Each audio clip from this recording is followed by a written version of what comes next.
dinding ya, di dinding kelas. Coba sebelum kalian mengerjakan P5PPRA gaya hidup berkelanjutan kaligrafi dengan kolase plastik, coba perhatikan ini ada video bagaimana cara mengerjakannya, bagaimana cara menempelnya biar kalian lebih paham. Diperhatikan ya.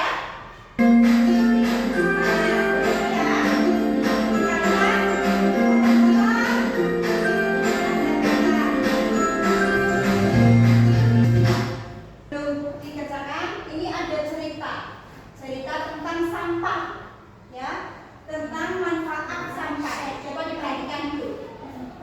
Ya, kisah tentang sampah. Kisah kantong plastik bekas. Aku adalah kantong plastik bekas yang dibuang sembarangan. Seharusnya aku dibuang ke tempat sampah.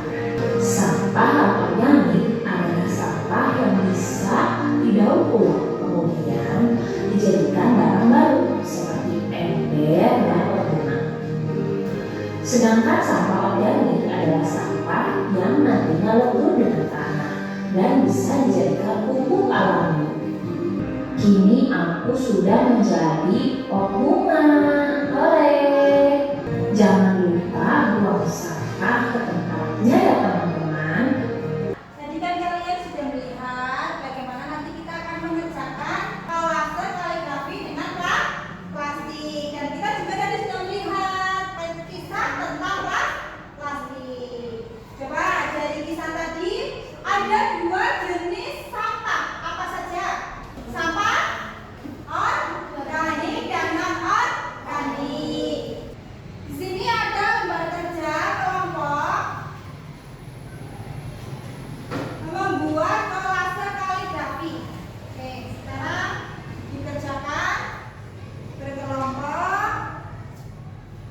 Nanti maju ke depan dipresentasikan. Bunda kasih waktu 20 menit untuk mengerjakan. Mulai kalau masih ada yang belum paham bisa ditanyakan. Sudah jelas?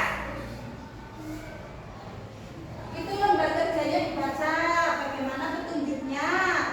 Nanti baru dikerjakan. Kalau masih ada yang belum paham atau belum jelas cara pengerjaannya bagaimana, bisa ditanyakan.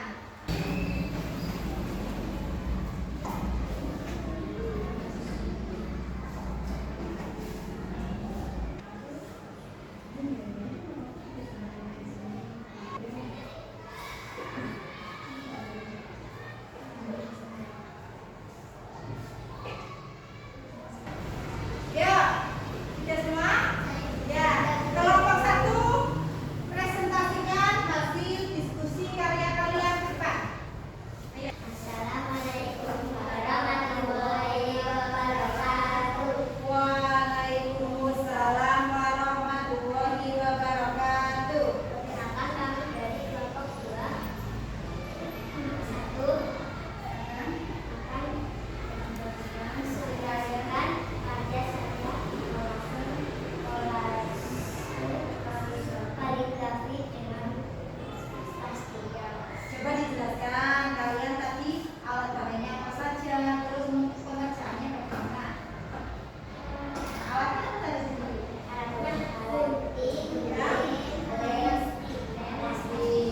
Terus bagaimana pengerjaannya?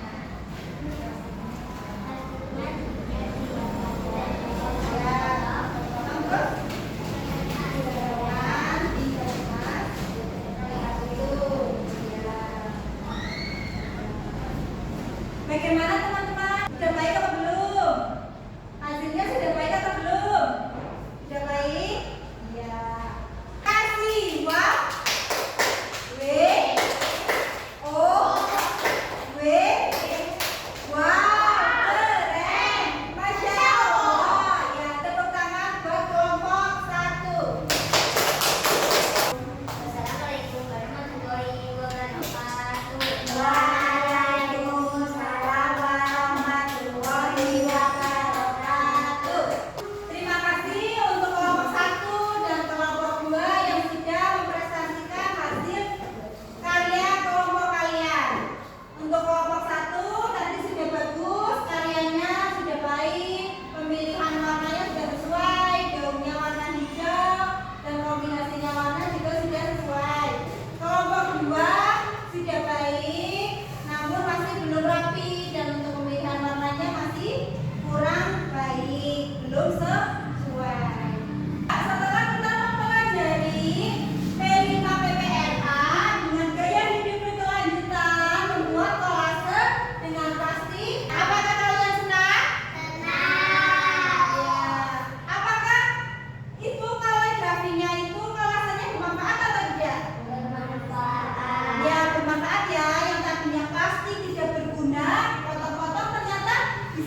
membuat kolase kaligrafi dan bisa menjadi seni, bisa menjadi pajangan di dinding kelas. Kesimpulannya, dari gaya hidup berkelanjutan dalam mengolah sampah dengan kaligrafi dapat disampaikan dengan menyatukan pesan-pesan penting tentang kehidupan lingkungan dan seni dalam satu bentuk yang estetis. Kaligrafi sebagai seni tulis dapat digunakan untuk mengungkapkan ide-ide tentang pentingnya mengurangi penggunaan plastik, mendaur ulang, dan beralih ke alternatif ramah lingkungan. Misalnya, gaya hidup berkelanjutan ini mengingatkan kita untuk bertindak bijak dalam mengolah sampah plastik dan kelestarian bumi. Nah, sebagai tindak lanjut, P5 dan PPRA minggu depan masih menggunakan plastik, yaitu dengan membuat pos bunga dari botol minuman. Minggu depan kalian membawa bekas botol-bekas minuman untuk dibuat pot bunga. Satu kelompok 2 botol kan. Nanti kita akan gunakan untuk membuat pot bunga. Alhamdulillah, pembelajaran P5 PPRA gaya hidup berkelanjutan dengan kolase kaligrafi plastik sudah selesai. Mari kita berdoa bersama-sama. Doa setelah belajar dipimpin ketua kelasnya. Bismillahirrahmanirrahim. Wal asri innal insana lafi khusr. Alhamdulillah, terima kasih atas perhatiannya. Semoga apa yang kita pelajari hari ini dapat bermanfaat untuk kita dan untuk orang lain. Semoga kita bisa menerapkan apa tadi? Tidak boleh membuang sampah sembarangan. Karena semua sampah itu sebenarnya mempunyai manfaat. Jadi, mulai sekarang kalau makan sampahnya dibuang di tempat sampah. Jangan membuang sampah